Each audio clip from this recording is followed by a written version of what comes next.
years, and I've seen perform to the highest standards under intense pressure. Someone who I hold in the highest personal regard as a man of great decency and a man of dignity. In my judgment, there's no question that he is the right person for this job at the right moment, leading the Department of Defense at this moment in our nation's history. He's led major coalitions of allies and partners to fight terrorism, and it took some real diplomatic capacity to get that done. He's overseen some of the most complex logistical efforts ever undertaken by the United States military, helped end a war, and literally bring tens of thousands of troops home safely. He's loved by the men and women of the armed forces, feared by our adversaries, known and respected by our allies, and he shares my deeply held belief in the values of America's alliances. And he is just as committed as I am to rebuilding and modernizing those alliances from the Asian Pacific to Europe and around the world. Through sheer determination and extraordinary skill, he's been breaking down barriers and blazing a trail forward in this nation for many years now, for more than 40 years. And he has a long way to go, and he's going to do it again. And so today, I'm honored to nominate former General Lloyd Austin as the 28th Secretary of Defense. I want to thank you, General. You're a friend, but I want to thank you, General Austin, for once more stepping forward to serve your nation. This is not a post he sought, but I sought him. And I want to thank you and your family for once again sharing you with our country. And thanks, Charlene. Today, I know how proud they all are of you, all four of your children, your older sisters, and your brother. I knew the reason why you were a good man, you had to have sisters to raise you along the way, right? I know mine did me, and she's much younger. And your incredible wife, Charlene, and I mean that sincerely. Tomorrow, I'm told that Jill and Charlene are going to spend some time together sending off packages to our soldiers abroad. She and Jill are both passionate about supporting military spouses and families, and I know they'll be powerful advocates for that community together. And, you know, they're going to both be working at the White House and the Defense Department together to make sure our families are cared. As I said before, General, America only has many obligations, one sacred obligation: to care and equip those we send to war, to care for their families when they're gone, and to care for them when they come home and their families. I got to know General Austin during my early days as Vice President. President Obama had charged me with overseeing the end of Operation Iraqi Freedom and ensuring the orderly withdrawal of our forces and equipment from Iraq. General Austin was with me on the ground, not just for meetings with troops or for military strategy sessions. He was there when I was working with Iraq political leaders. I watched his political skill, how he dealt with them. They respected him across the board. When I met with the leaders of our coalition partners, the same thing. And he was there during one particularly memorable incident when we were at a meeting at the ambassador's residence in the Green Zone. The insurgents launched a rocket attack on the house. And of course, General Austin was just another day at the office. He just sat there and kept right on going. So I sat there and kept right on going. And everyone wondered, what in the hell are they doing? But, you know, he's cool under fire, inspiring the same and all those around him. That's Lloyd Austin. He was the person President Obama and I entrusted with the incredible task of bringing home America's forces and redeploying our military equipment safely out of Iraq. It was the largest logistical operation undertaken by the Army in 60 years. Getting it done required much more than military know-how. General Austin was a diplomat. It was not an easy task. He built relationships with our Iraqi counterparts and with our coalition partners. He was a statesman representing our country with a skill at tables that I've sat with him with foreign leaders, and I wondered whether or not he was from the State Department or from the Defense Department, both military and civilians. I'm not exaggerating. He has a way about him. And always, above all, he's looked out for his people. That's why he was known as the soldier's leader. In this time in the United States Army, Lloyd Austin met every single challenge with extraordinary skill and profound personal decency. He's the definition of duty, honor, country. And at every step, he challenged the institutions that he loves to grow more inclusive and more diverse. He was the 200th person ever to attain the rank of a four-star general, but only the 6th African-American to ever do that. He was the first African-American general officer to lead the Army Corps in combat. He was the first African-American to command an entire theater of war. And, if confirmed, he'll be the first African-American at the helm of the Defense Department in well over 200 years. Another milestone. And he's a barrier-breaking career, has been like this throughout his career. Lloyd Austin retired from the military service more than 4 years ago. But the law states that an officer must have left the service 7 years before becoming Secretary of Defense. There's a good reason for this law that I fully understand and respect. And I would not be asking for this exception if I did not believe this moment in our history didn't call for it. It does call for it. And if I didn't have the faith I have in Lloyd Austin to ask for it. I believe in the importance of civilian control of the military. So does the Secretary-designee, Austin. He'll be bolstered by a strong and empowered civilian sector and senior officers, senior officials, I should say, working to shape DOD's policies and ensure that our defense policies are accountable to the American people. Civilian-military dynamic, that dynamic itself has been under great stress the past 4 years. And I know that Secretary-designee Austin is going to work tirelessly to get it back on track. I have personally worked with this man. I've seen him lead American fighting forces on the field of battle. I've also watched him faithfully carry out the orders of the civilian leadership of this nation. There's no doubt in my mind, not any doubt whatsoever, whether this nominee will honor, respect, and on a day-to-day basis breathe life into the preeminent principle of civilian leadership over military matters in our nation. I know this man. I know his respect for our Constitution. I know his respect for our system of government. So just as they did for Secretary Jim Mattis, I asked the Congress to grant a waiver for Secretary-designee Austin. His many strengths and his intimate knowledge of the Department of Defense and our government, Ray, I think are uniquely suited for the challenges we face now, the crisis we face now. He is the person we need at this moment, in my view. And given the urgent threat and challenges of our nation's forces, he should be confirmed swiftly. We need his experience in large-scale logistical operations to help support the swift and equitable distribution of COVID-19 vaccines. We need his experience building and managing relationships, engaging in diplomacy with our partners to help rebuild America's alliance and strengthen our shared security. And we need his firsthand knowledge of the immeasurable costs of war and the burden it places on our service members and their families to help bring to an end the forever wars and ensure that the use of force is the last tool in our toolbox, the last tool resorted to protect our national security, not the first. We need his deep understanding of the Pentagon to help reform the Defense Department.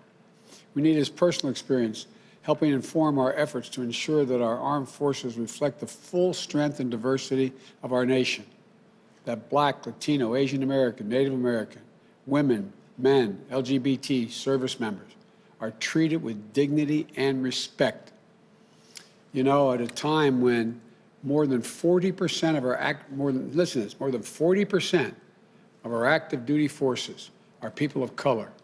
It's long past time that the department's leadership reflects that diversity. And we need his in-depth understanding of what it takes to deter threats wherever they arise and to defend the American people our vital interest and our allies from harm, just as he did when he was designated to lead the strategy and together with a dozen of partner nations to ultimately crush ISIS. And if you don't think that required some diplomatic skill putting that group together, then you don't understand what was going on. He did a heck of a job.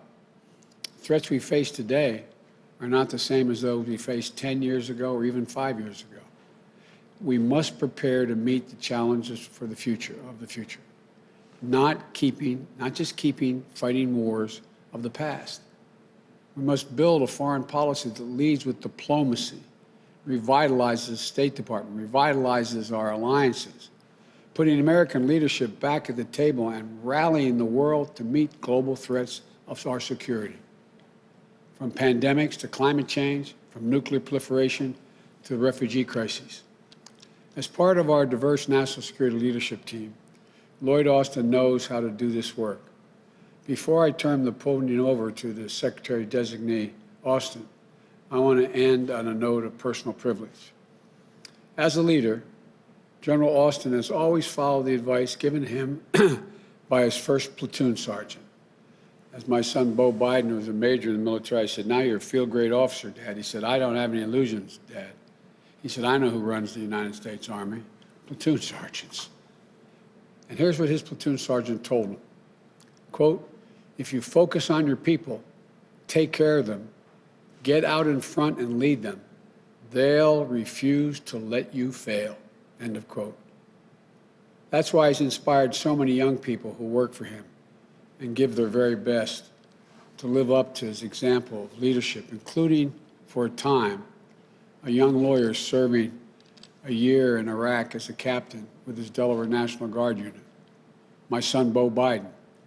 I know how proud Bo was to serve on the General Austin's staff. And I know that under your leadership, General, the Department of Defense will advance the security of the American people in ways that always, always, always honor our highest values and ideals. So I thank you again, General. May God bless America and may God protect our troops. And now I'd like to turn it over to General Austin, the Secretary-designee for the Department of Defense.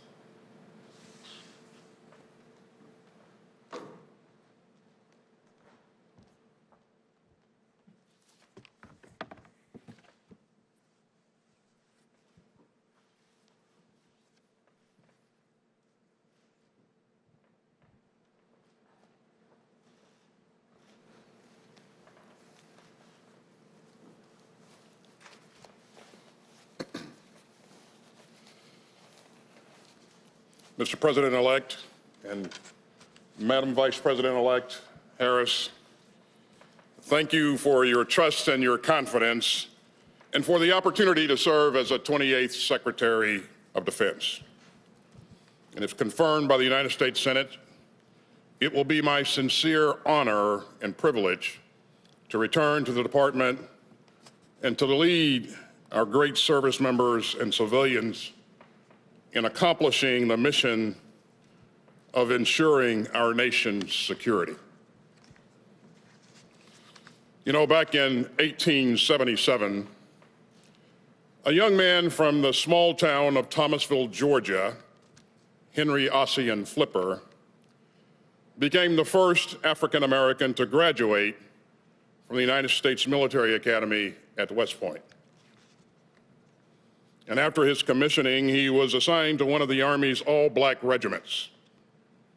And he became the first non-white officer to lead the Buffalo Soldiers of the 10th Cavalry.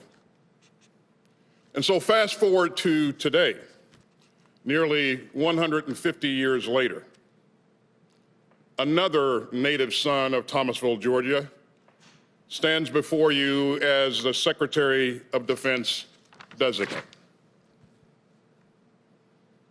Now, many people have paved the way for me and countless others over the years, to include Henry O. Flipper. And I am supremely grateful to all of them for their courage, for their determination, and for the example that they set throughout. And they include the Tuskegee Airmen, and the Montford Point Marines, and many others.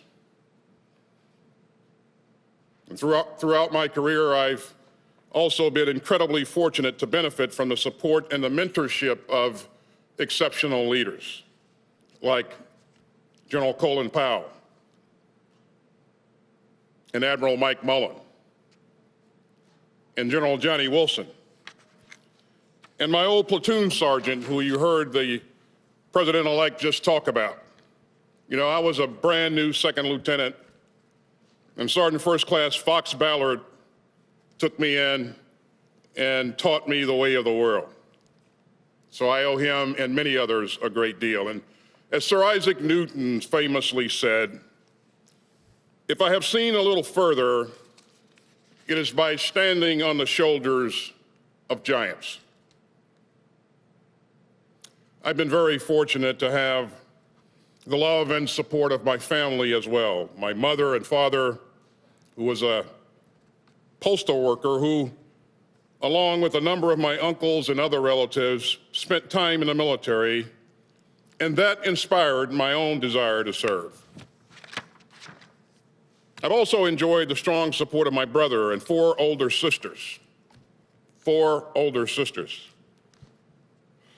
And most importantly, my bride, Charlene, who I've been truly lucky to have by my side all these years.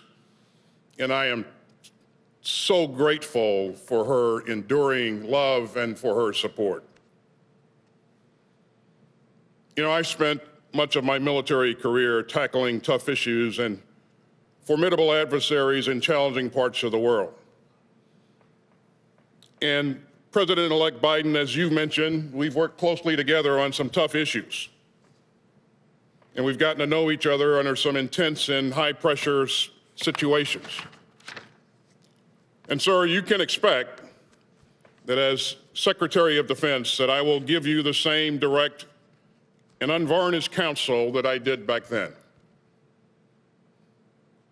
I understand the important role of the Department of Defense and the role that it plays in maintaining stability and deterring aggression and defending and supporting critical alliances around the world, including in the Asia-Pacific, in Europe, and around the world.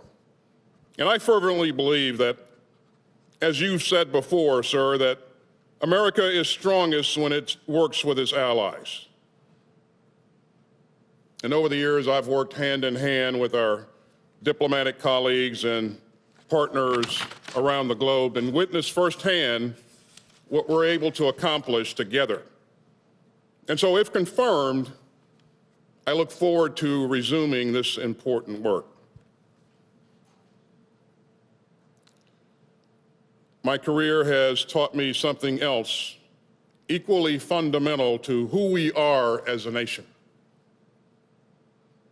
When I concluded my military service 4 years ago, I hung up my uniform for the last time and went from being General Lloyd Austin to Lloyd Austin.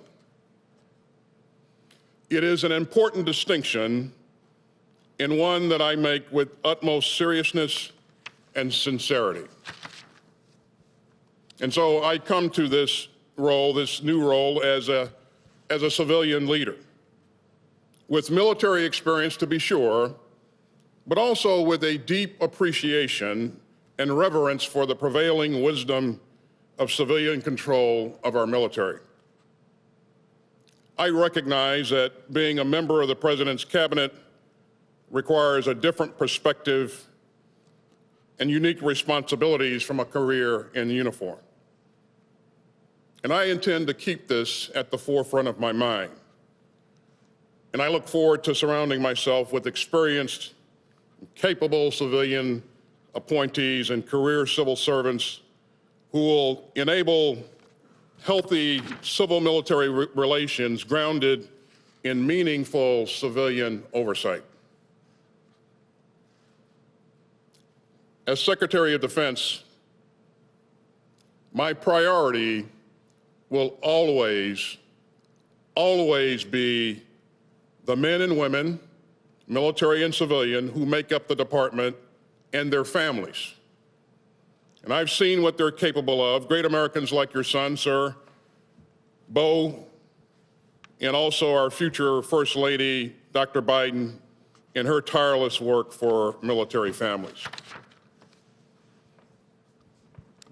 As the President-elect said, Beau was one of the military lawyers on my staff in Iraq.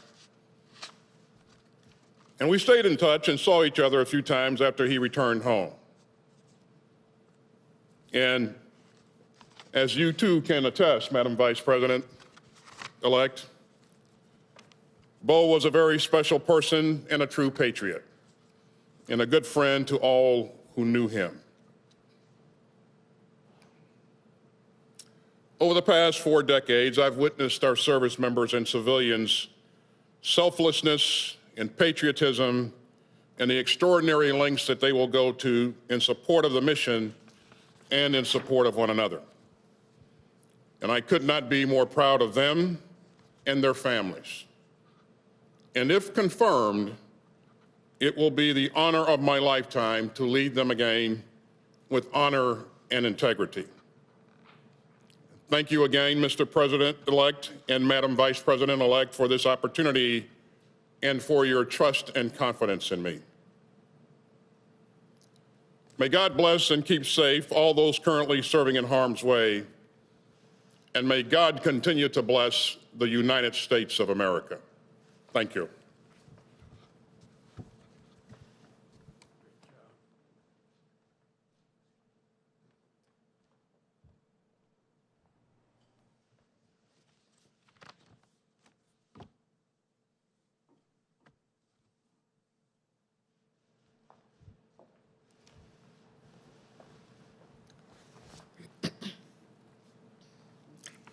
Good afternoon.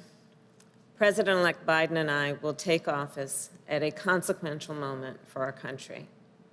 Even as we work to contain this pandemic and responsibly open our economy, we also need to lead the Defense Department into the future, rebuild and renew global alliances and partnerships, and make sure the United States is prepared to address new threats and new challenges, from cyber to climate. The fundamental responsibility of our administration, and any administration, is keeping the American people safe and secure. My whole career has been about keeping Americans safe. In the United States Senate, I have served on the Homeland Security and Intelligence Committees.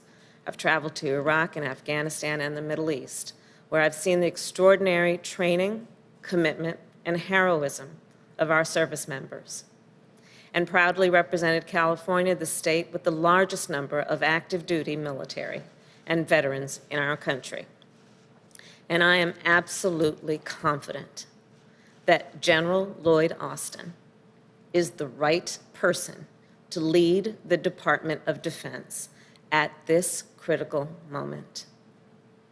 We need a proven leader to help address this pandemic, someone with the experience to help make sure safe and effective vaccines are distributed equitably to all.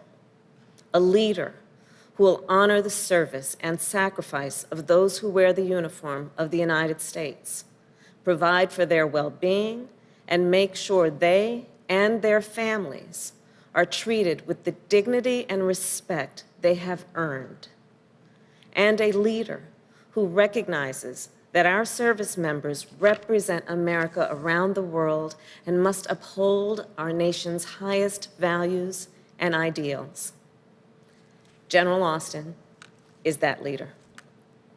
As the President-elect noted, this is a milestone nomination. A seasoned, highly decorated, and trailblazing commander, General Austin reflects the very best of our nation. And President-elect Biden and I will work closely with him and our entire team of national security and foreign policy leaders to make sure the United States of America is safer and more secure than ever before. You know, throughout America's history, the United States military has been a home for generations of young men and women dedicated to serving our country, and General Austin is among them.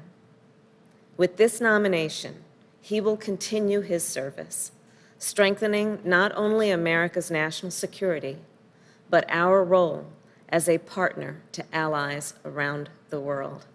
And we couldn't be more proud. Thank you.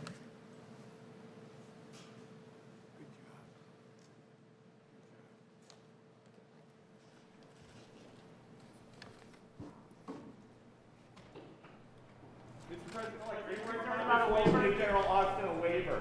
Attorney General nominee coming.